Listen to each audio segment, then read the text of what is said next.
Wait lang, di ko kaya yung trend. Ang lamig ng sabon. Sobrang init ngayon. 6:30 pa lang ginising na ako nung araw. Medyo sweet. Hulas tuloy yung gising natin. Pati electric fan ko, bibigay na. It's okay.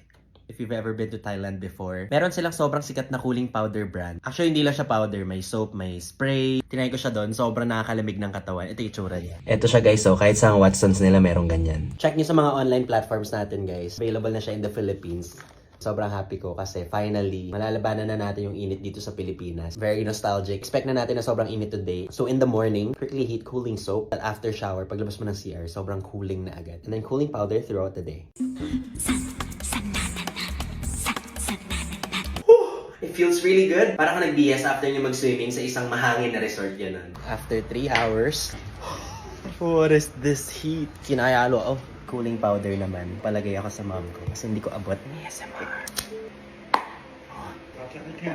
Ba, kinayalo. Asam-sam. Sifaw. Yes. Nakaka-fresh talaga. Promise. Ito lang buhay natin dito. Silent lang. I really feel na nakaka-reduce siya ng sweat and hindi siya malagkit. Try it. That's it. 再见.